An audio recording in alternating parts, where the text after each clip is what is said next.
സുഹൃത്തുക്കളെ നമസ്കാരം. അതിൻ്റെ ഓരോ അസുഖത്തിൻ്റെ അല്ലെങ്കിൽ കണ്ടീഷൻസ് ഡെവലപ്പ് ചെയ്യുന്നതിൻ്റെ അടിസ്ഥാനം ഒന്ന് വിശദീകരിക്കാൻ ആലോചിക്കുകയാണ്.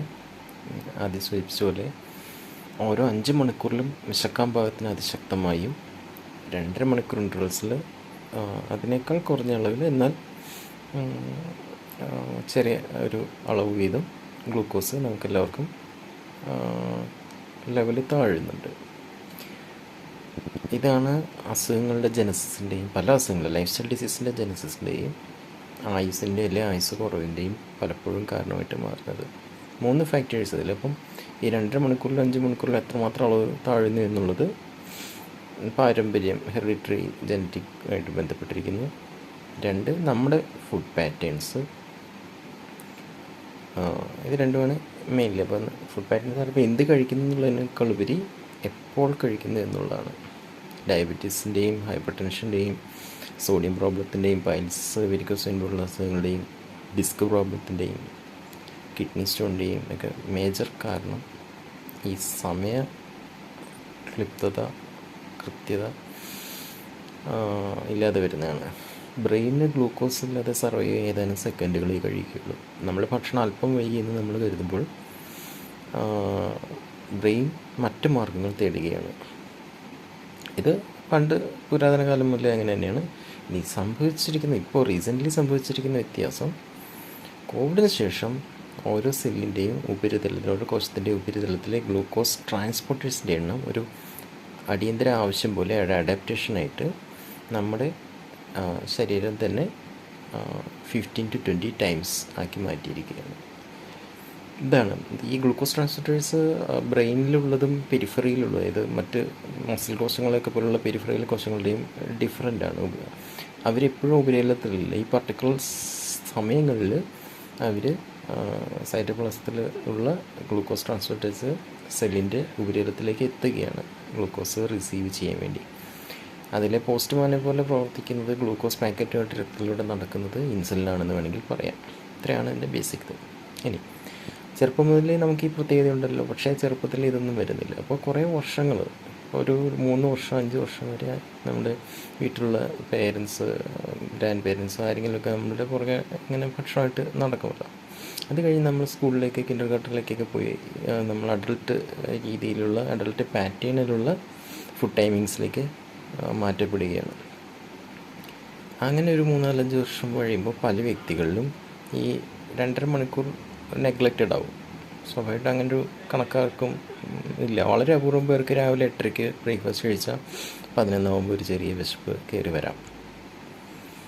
മാത്രമല്ല അതൊക്കെ സ്കൂളും കോളേജും ഒക്കെ ആയി കഴിയുമ്പോഴല്ലേ, വർക്ക് ലൈഫ് ആയി കഴിയുമ്പോഴേ അതൊന്നും പലപ്പോഴും സമയത്തിന് കഴിക്കാൻ പറ്റുകയില്ല. അപ്പോൾ ബ്രെയിൻ ആദ്യകാലങ്ങളിൽ കടം മേടിക്കുന്ന കുഞ്ഞു കുട്ടികളിൽ തന്നെ 2 മെക്കാനിസം പുള്ളി അപ്പോൾ ഇത് കോപ്പപ്പ് ചെയ്യാൻ വേണ്ടി, ഇതൊട്ട് അഡ്ജസ്റ്റ് ചെയ്യാൻ വേണ്ടി ചെയ്യുന്നത്. ഒന്ന്, ചില ഭാഗങ്ങളിൽ നിന്ന് കടമെടുക്കും. 2, അതൊരു വശത്ത് കൂടെയാണെന്ന് വിചാരിക്കുക. കടം വാങ്ങലാണ് ആദ്യം സ്റ്റാർട്ട് ചെയ്യുക. മറുവശത്ത് റിഫ്ലക്സ് മെക്കാനിസങ്ങൾ വഴി അത് ബാലൻസ് ചെയ്യാൻ ശ്രമിക്കും എന്ന് വിശദീകരിക്കുക. അപ്പോൾ 2 മെക്കാനിസംസ്, ഒന്ന് കടം വാങ്ങൽ, 2 റിഫ്ലക്സ് മെക്കാനിസങ്ങൾ അതുമായിട്ട് മാനേജ് ചെയ്യാൻ വേണ്ടിയിട്ട് ഗ്ലൂക്കോസിൻ്റെ ഷോർട്ടേജിനെ അല്ലെങ്കിൽ ഉണ്ടാകുന്ന ഡെഫിഷ്യൻസിയെ മറികടക്കാനും പിടിച്ചു നിൽക്കാനും വേണ്ടി ഈ റിഫ്ലക്സ് മെക്കാനിസങ്ങൾ ഓപ്പറേറ്റ് ചെയ്യുന്നത് റിഫ്ലക്സ് ആയിട്ടുള്ള സിമ്പത്തറ്റിക് നെർവ് ഓവർ ആക്ടിവിറ്റി വഴിയാണ്. നമുക്ക് വരാം ഓരോന്നിലേക്ക്. ഇപ്പോൾ ഒരു 3-4-5 വയസ്സൊക്കെ കഴിഞ്ഞു, 5-8 വയസ്സൊക്കെ കഴിഞ്ഞു, ഡിപ്പെൻഡിങ് ഓൺ വ്യക്തി, കുട്ടി, ഫാമിലി, ഡിപ്പെൻഡിങ് ഓൺ ഇടവേളകളിൽ എത്രമാത്രം ശക്തമായി ഗ്ലൂക്കോസ് ലെവൽ താഴുന്നുണ്ട് എന്നൊക്കെ അനുസരിച്ചിട്ട് ഗ്ലൂക്കോസ് കുറഞ്ഞു പോകുന്ന സമയങ്ങളിൽ പുള്ളി നമ്മുടെ മൂക്കിൻ്റെ അറ്റത്ത് തരുണാസ്ഥിയാണിത്, കാർട്ടിലേജ് അഥവാ ഇത് തരുണാസ്ഥി മെയ്ഡപ്പ് ഓഫ് കൊളാജൻ്റെ ബേസിക് യൂണിറ്റ് ഗ്ലൈക്കോസ് അമിനോ ഗ്ലൈക്കനാണ്. കുറച്ച് മിനറൽസ് ഇൻക്ലൂഡിങ് കാൽസ്യം ഒക്കെ ഉണ്ടാവും, പക്ഷേ ബേസിക് യൂണിറ്റ് ഗ്ലൈക്കോസ് അമിനോ ഗ്ലൈക്കൻ. അപ്പം നമ്മുടെ ലിവറിനെ എന്ത് വസ്തുവും കൺവേർട്ട് ചെയ്ത് ഗ്ലൂക്കോസ് ഉണ്ടാക്കി എടുക്കാൻ പറ്റും. അത് സിമ്പിളായിട്ടുള്ള കാർബോഹൈഡ്രേറ്റ് ആവട്ടെ, കോംപ്ലക്സ് കാർബോഹൈഡ്രേറ്റ് ആവട്ടെ, ഫാറ്റ് ആവട്ടെ, പ്രോട്ടീൻ ആവട്ടെ, ഏതും കൺവേർട്ട് ചെയ്യാൻ പറ്റും. പക്ഷേ ഏറ്റവും സിമ്പിളായിട്ടുള്ള കൺവേർട്ട് ചെയ്ത് എടുക്കുകയാണ് ഏറ്റവും എളുപ്പം, അല്ലേ? അപ്പം ചെറിയ കുഞ്ഞ് ആയിരിക്കുമ്പോൾ തന്നെ ഇതുപോലെ ശക്തമായി ഗ്ലൂക്കോസ് താഴുന്ന ഒരു സവിശേഷ സന്ദർഭങ്ങളിൽ ഈ മൂക്കിൻ്റെ അറ്റത്തോ ഒക്കെയുള്ള തരുണാസ്ഥിയിൽ നിന്ന് കൊളാജനിൽ നിന്ന് ഗ്ലൈക്കോസമിനോഗ്ലൈക്കാൻ കൺവേർട്ട് ചെയ്ത് ഗ്ലൂക്കോസ്. അപ്പം ഗ്രാജ്വലി മൂക്കിൻ്റെ വളവും അതിനെ കോംപ്ലിമെൻ്ററി ആയിട്ട് ദശയും രൂപപ്പെടാം. ഇൻഫീരിയർ ടർബിനേറ്റ് ഹൈപ്പർട്രോഫിയാണ് ഈ ദശ എന്നറിയപ്പെടുന്നത്. ഡോക്ടേഴ്സ് തന്നെ പലരും അത് അഡിനോയിഡ് എന്നൊക്കെ പറയുന്നത് കേട്ടിട്ടുണ്ട്. അപ്പോൾ ഗ്രാജ്വലി അപ്പോൾ അതിന് ഈ ദശ രൂപപ്പെടുന്ന കോംപ്ലിമെൻ്ററി ആയിട്ട് നമ്മുടെ ഓൾറെഡി മൂക്കിലുള്ള ഒരു ഘടകം, ഒരു സ്ട്രക്ചർ തന്നെ ചെറുതായിട്ടൊന്ന് തടിക്കുന്നതാണ്. അത് ഫിസിക്സിൽ നമ്മൾ പഠിച്ചിട്ടുണ്ട്. പ്ലെയിനൊക്കെ ത്രസ്റ്റ് കിട്ടാൻ വേണ്ടി ഉള്ള തിയറം. ഫ്ലൈറ്റിൻ്റെ മുകളിൽ കേർവ്ഡ് ഭാഗവും താഴെ പരന്ന ഭാഗം ഫ്ലൈറ്റിൻ്റെ ചിറക്. അപ്പോൾ അതേ മെക്കാനിസം വഴിയാണ് P1 × V1 = P2 × V2. ആ സെയിം മെക്കാനിസം അനുസരിച്ചിട്ടാണ് ഈ ഇൻഫീരിയർ ടർബിനേറ്റ് ഹൈപ്പർട്രോഫി അഥവാ ദശ രൂപപ്പെടുന്നത്. അപ്പം അഡിനോസിൻ റിസപ്റ്റേഴ്സ് ബ്ലഡ് വെസൽസിൻ്റെ ഉപരിതലത്തിൽ ഉണ്ട്. അത് പലപ്പോഴും പറയുന്നിട്ടില്ല, വലതുവശത്ത് എനിക്ക് കൂടുതൽ സമയം തലവേദന വരാറ്, അങ്ങനെ പ്രത്യേകതകൾ പലരും പറയുന്നുള്ളൂ. എപ്പോഴും എൻ്റെ വലതുവശത്താണ് പ്രശ്നം. അങ്ങനെ അപ്പോൾ അത് ആ റിസപ്റ്റേഴ്സിൻ്റെ പ്രസൻസ് കൂടുതലായിട്ടുള്ള സൈഡാണ് ആക്ച്വലി. അപ്പം ഗ്ലൂക്കോസ് ലെവൽ കുറയുമ്പോൾ ഏതെങ്കിലും ഒരു വശത്ത് നിന്ന് കൂടുതലായിട്ട് കടംവലിക്കൽ പ്രക്രിയ ഉണ്ടാവും. അപ്പോൾ ആ വശത്തേക്ക് ഗ്രാജ്വലി ഇത് നമ്മുടെ ഡീവിയേഷൻ ഓഫ് നേസൽ സെപ്റ്റം അഥവാ നേസൽ സെപ്റ്റത്തിൻ്റെ എന്താ പറയുക, ചെറിയൊരു ചെരിവുണ്ടാകാം. അത് ഏറിയും കുറഞ്ഞ അളവിൽ, ഡിപ്പെൻഡിങ് ഓൺ വ്യക്തി, ഡിപ്പെൻഡിങ് ഓൺ പാരമ്പര്യം, ഡിപ്പെൻഡിങ് ഓൺ ഹെൽത്ത് ഹാബിറ്റ്സ് ഒക്കെ. അപ്പോൾ പലപ്പോഴും കണ്ടിട്ടില്ല, 8-10 വയസ്സൊക്കെ നമ്മൾ കുഞ്ഞുങ്ങൾക്ക് മൂക്കിന് വളവ്, ദശ, ഇപ്പോൾ ഏർലി മോർണിംഗ് തുമ്മൽ, തണുപ്പിനോട് അലർജി, പൊടിയോട് അലർജി, ഇതൊക്കെ ചിലർക്ക് കൂർക്കം വലി, ഇതെല്ലാം ഈ രീതിയിലാണ് രൂപപ്പെടുന്നത്. ഡോക്ടർ പറയും കുറച്ചുകൂടെ വയസ്സ് കഴിയിട്ട് നമുക്ക് സർജറി ചെയ്യാൻ ശരിയാക്കാം. പക്ഷേ സർജറി ചെയ്താലും പലപ്പോഴും അത് 4, 5, 6, 8 വർഷത്തിനുള്ളിൽ പഴയപടിയാവും. കാരണം 2.5 മണിക്കൂറിലെ കടമാങ്ങൽ പ്രക്രിയ, ഭക്ഷണം വൈകുകയോ മിസ്സാക്കുകയാണെങ്കിൽ 5 മണിക്കൂറിലെയും കടമാങ്ങൽ പ്രക്രിയ സ്റ്റിൽ ഗോയിങ് ഓൺ. അത് കഴിഞ്ഞ് രണ്ടാമത്തെ ഘട്ടത്തിൽ നിന്ന് വേണമെങ്കിൽ പറയാം, നമ്മുടെ ഗ്ലൂക്കോസ് ഇതുപോലെ താഴുമ്പോൾ നമ്മുടെ ശരീരം വലുതാവുകയാണ്, നമ്മുടെ ഭക്ഷണം കൂടുതൽ ഇറഗുലറാകാൻ ഏജ് അനുസരിച്ചിട്ട് പിന്നെ വലുതാവും തോറും സാധ്യതയും കൂടും. കഴുത്തിൻ്റെയും നടുവിൻ്റെയൊക്കെയുള്ള നട്ടലിൻ്റെ ഡിസ്കിൽ നിന്ന് കടം മേടിക്കും. ഗ്രാജ്വലി ഡിസ്ക് മെലിഞ്ഞ് വരും. മെലിഞ്ഞ ഡിസ്ക് ചിലപ്പോൾ മുന്നോട്ടോ സൈഡിലേക്കോ ഒക്കെ എന്താ പറയുക, ഡിസ്പ്ലേസ്മെൻറ്റ് വരാം, ബൾജെന്നോ തേയ്മാനെന്നൊക്കെ പറയുന്ന സംഗതി ഇങ്ങനെയാണ്. അപ്പം ചിലപ്പോൾ സൈഡിലേക്ക് ഇറങ്ങുന്ന നെർവുകൾ കംപ്രസ്ഡ് ആകാം.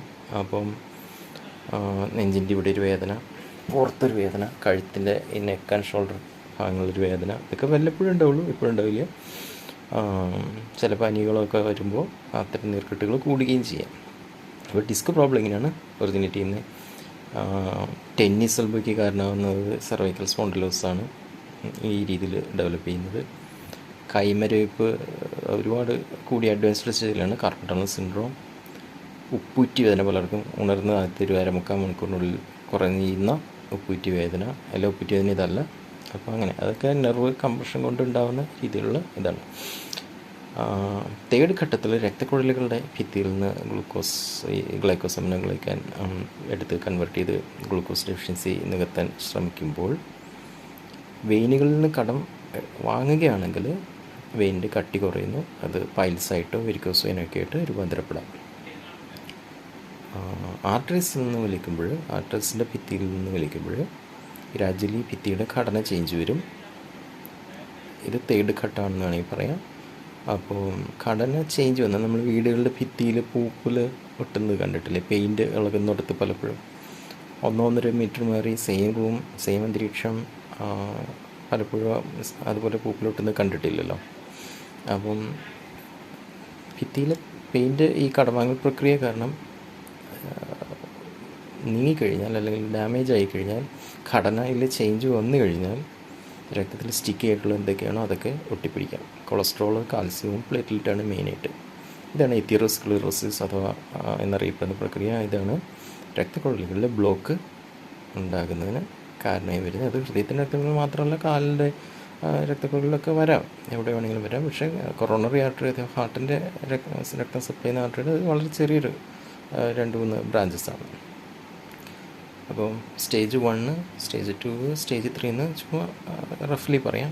അഡ്വാൻസിങ് ഏജ് അനുസരിച്ചിട്ട് നമ്മുടെ ഭക്ഷണം സ്കിപ്പ് ചെയ്യുകയോ വൈകുകയോ ഒക്കെ ചെയ്യുന്നതനുസരിച്ചിട്ട്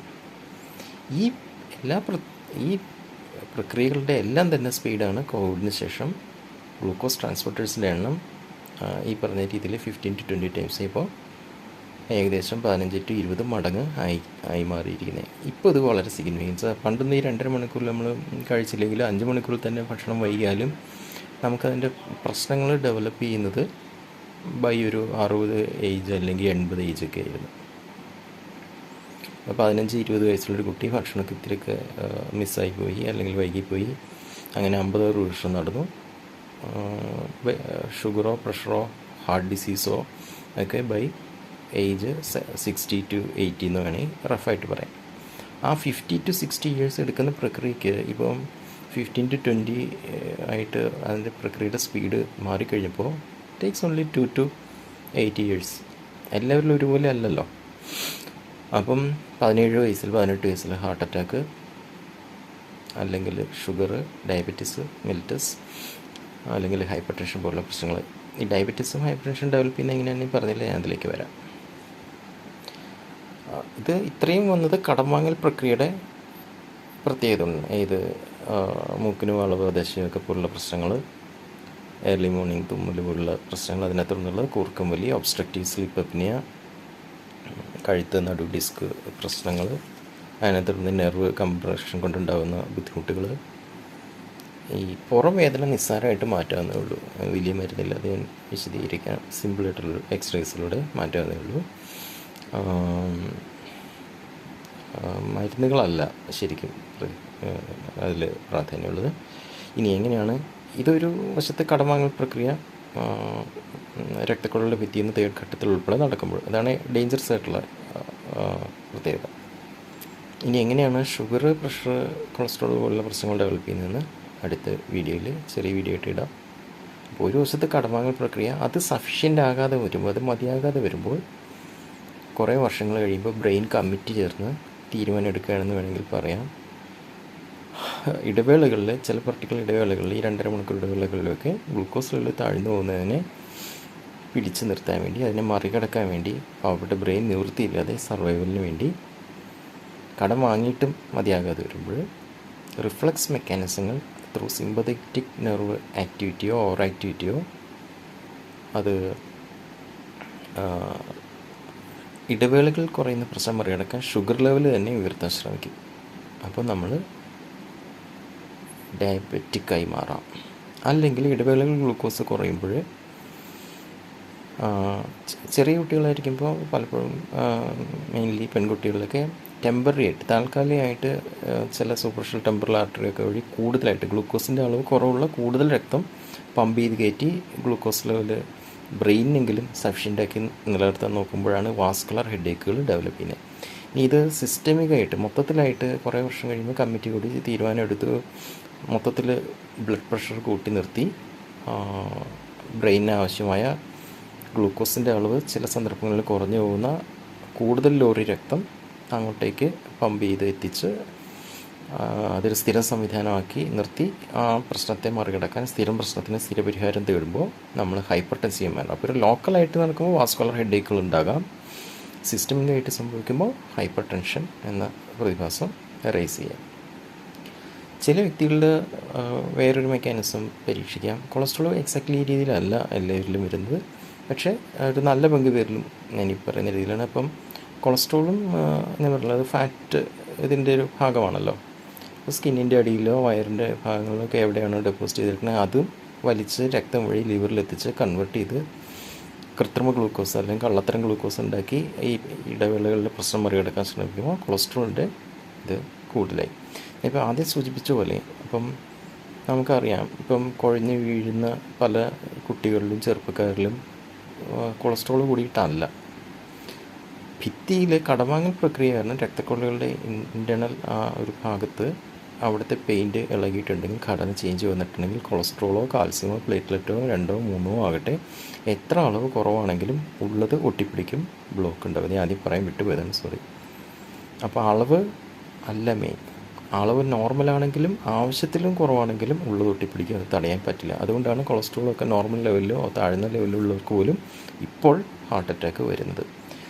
അപ്പം കമ്മിറ്റി കൂടി തീരുമാനമെടുത്ത് ഷുഗർ ലെവൽ, പ്രഷർ ലെവൽ കൂട്ടി നിർത്തി ഗ്ലൂക്കോസ് പ്രശ്നം പരിഹരിക്കാൻ നോക്കുന്നതിന് മുമ്പ് തന്നെ കടവാങ്ങൽ പ്രക്രിയയുടെ രൂക്ഷത കാരണം കോവിഡിന് ശേഷം ഈ കടവാങ്ങൽ പ്രക്രിയയുടെ സ്പീഡ് ഇങ്ങനെ കൂടിയത് കൊണ്ട് ഡയറക്റ്റ് കടവാങ്ങൽ പ്രക്രിയയുടെ ഭാഗമായിട്ടുള്ള പ്രശ്നമായിട്ടുള്ള ഐതീറോസ്ക്ലിറോസിസ് കൂടുന്നു. അതായത് രക്തക്കുഴലിൽ ബ്ലോക്ക് പെട്ടെന്ന് ഡെവലപ്പ് ചെയ്യാണ്. പലപ്പോഴും ഷുഗറോ പ്രഷറോ ഇപ്പോഴത്തെ സാഹചര്യത്തിൽ സ്പീഡ് ഇങ്ങനെ കടവാങ്ങലിൻ്റെ സ്പീഡ് കൂടിയുണ്ട്. മറ്റ് കമ്മിറ്റി കൂടി തീരുമാനം എടുക്കണമല്ലോ റിഫ്ലക്സ് മെക്കാനിസം സ്റ്റാർട്ട് ചെയ്യാൻ. അത് സംഭവിക്കുന്നുണ്ട് ചിലരിൽ. പക്ഷേ അതിനു മുമ്പ് തന്നെ പലപ്പോഴും ബ്ലോക്ക് വന്ന് ആളുകൾക്ക് അപകടങ്ങൾ സംഭവിക്കുകയാണ്. ബാക്കി കുറച്ച് കാര്യങ്ങൾ അടുത്ത വീഡിയോയിൽ പറയാം.